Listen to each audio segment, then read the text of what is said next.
ঠিক আছে, আপনি বলেন যে সুন্দরবন তো আপনার এলাকায়। জি স্যার। সুন্দরবন কয়টা জেলা নিয়ে বিস্তৃত? স্যার সুন্দরবন হচ্ছে 5টি জেলা এর মধ্যে অন্তর্ভুক্ত রয়েছে। ওকে। সুন্দরবনের আয়তন কত? সুন্দরবনের মোট আয়তন হচ্ছে স্যার 10,000 বর্গ কিলোমিটার। কিন্তু এর মধ্যে হচ্ছে স্যার 62% আমাদের বাংলাদেশের মধ্যে পড়েছে স্যার। 65%। সুন্দরবনের অন্তর্গত কিছু নদী আছে, তাই না? জি স্যার। কয়টা নদীর নাম বলেন তো?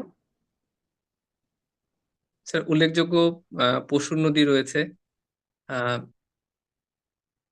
স্যার বাকিগুলো মনে পড়তেছে না এখন স্যার, সরি স্যার। ওকে। মংলা বন্দরের নাম শুনেছেন? জি স্যার। চালনা বন্দরের নাম শুনেছেন? জি স্যার, চালনা বন্দর। চালনা বন্দর আর মংলা বন্দর কোথায় দুইটা? স্যার মোংলা বন্দর এটি হচ্ছে স্যার রামপাল উপজেলা থেকে একটু সন্নিকটে অবস্থিত স্যার, মোংলা বন্দরের কাছেই। আর অপরদিকে স্যার চালনা বন্দরটা এটা হচ্ছে স্যার, সরি স্যার এই মুহূর্তে মনে পড়তেছে না স্যার। আচ্ছা, মংলা বন্দরের পূর্ব নাম ছিল চালনা বন্দর। 1950 সালে চালনা বন্দর নামে এটাকে শুরু হয়েছিল, ঠিক আছে। জি স্যার, জি স্যার। আচ্ছা। উম, আপনার তো এগ্রো টেকনোলজি সাবজেক্ট, তাই না? জি sir. So tell me what is biotechnology?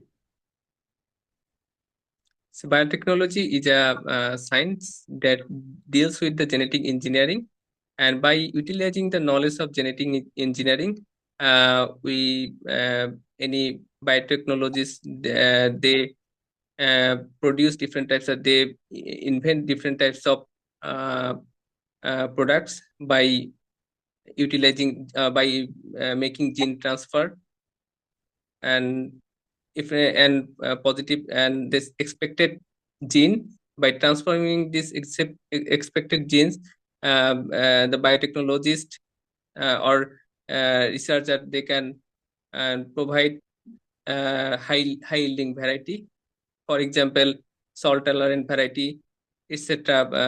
Have this scope of utilizing this biotechnological knowledge. Okay, you said that biotechnology is a kind of genetic is use of genetic engineering. Okay. Yes sir. Okay. So tell me, what is the difference between technology and in engineering?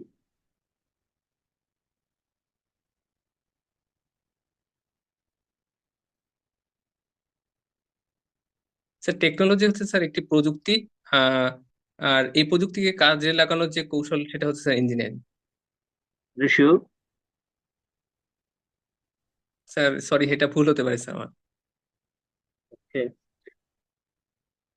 ঠিক আছে, Khalid Hasan sir, আমরা ওনাকে ছেড়ে দিতে পারি আজকে? হ্যাঁ, ছেড়ে দেওয়া যায়। ঠিক আছে, খালিদ হাসান, আপনার ভাইবা কবে? স্যার আমরা ভাইবা হচ্ছে স্যার 17ই মার্চ। 17 মার্চ, মানে আপনার হাতে আর 10 দিন টাইম আছে। জি স্যার। আচ্ছা। আমি আপনার কিছু বিষয় বলে দিই, হ্যাঁ।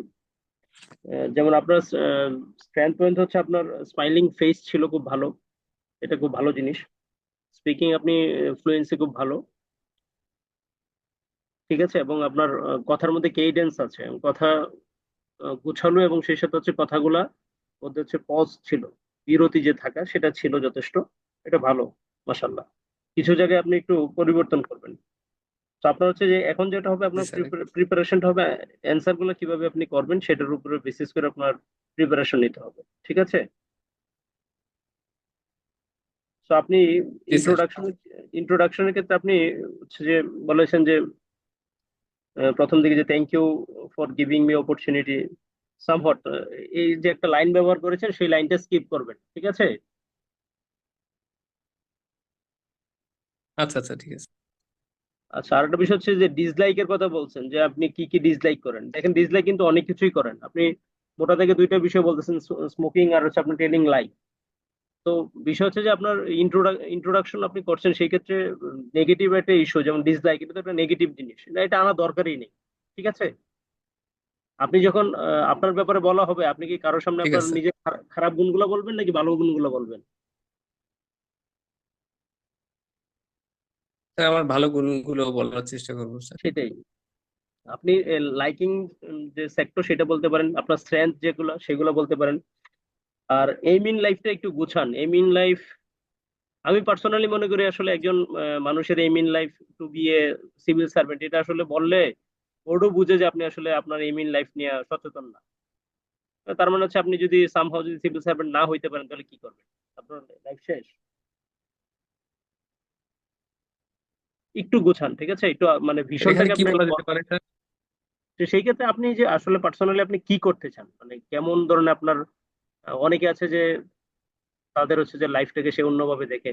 যেমন আহ, কিছু আছে যে তাদের হচ্ছে যে পার্সোনালি ড্রিম থাকে যে আমি আমার চাকরি শেষে আমার সমাজের জন্য কিছু একটা করব, সেটার জন্য হচ্ছে কিছু একটা যে সে নিজ থেকে চিন্তা ভাবনা করে রাখছে, সেই বিষয়টাকে উত্থাপন করা। ব্যাপার হচ্ছে আপনার ইন সার্টেন টাইমে না, ব্যাপার হচ্ছে লঙ্গার টাইমে আপনি আসলে কি করতে চান সেটাকে এম ইন লাইফ হিসেবে কাউন্ট করেন। এটা শুনলে বাইবে খুশি হয় যে আপনি আপনার লাইফটাকে বড় এটা করে কি দেখেন। স্যার বলা যায় যে আমার চাকরিতে অন্তর্ভুক্ত থেকে বেকার সম যে আত্মকর্মসংস্থানের ব্যবস্থা করা বা এটা? আপনি চাকরিতে থেকে তো আপনার চাকরির দায়িত্বই পালন করবেন। আত্মকর্মসংস্থানের ব্যবস্থা যদি বলেন এটা, তাহলে সেই ক্ষেত্রে বলা যায় আপনি তাহলে বিজনেস করতেন, এন্টারপ্রেনার হইতেন। তাহলে তো বেকারদের আপনি কর্মসংস্থানের একটা ব্যবস্থা হইতো। বুঝতে পেরেছেন? এমন কিছু বলা যাবে না যেটা দ্বারা হচ্ছে আপনাকে কাউন্টার দেওয়া যায়। একটু চিন্তা করেন আপনার পার্সোনাল লাইফটা কি কিরকম সেটার বিষয়টা আপনি ভালো বুঝবেন। ঠিক আছে, যে আপনি আসলে কি ধরনের নিতে চান। তবে এমন কিছু বলবেন যেটা দ্বারা যাতে মনে হয়, শুনতে মনে না হয় যে এটা বানোয়াট কিছু। যেমন আমি আপনাকে ফ্রাঙ্কলি বলি, যখন আপনি বলছেন যে আপনার স্বপ্ন পূরণ, প্রশাসন ক্যাডার, আমি স্বপ্নে, এটা আমার স্বপ্ন, আমি ক্লাস 3 থেকে এটা দেখছি, তাহলে এখানে তো প্রশ্ন আসেই, তাহলে তো তার মানে আপনি তো সেই ডিসিপ্লিন আপনার নেওয়ার কথা ছিল, আর্টস ব্যাকগ্রাউন্ডে থাকবেন আপনি, এসএসসি এইচএসসি,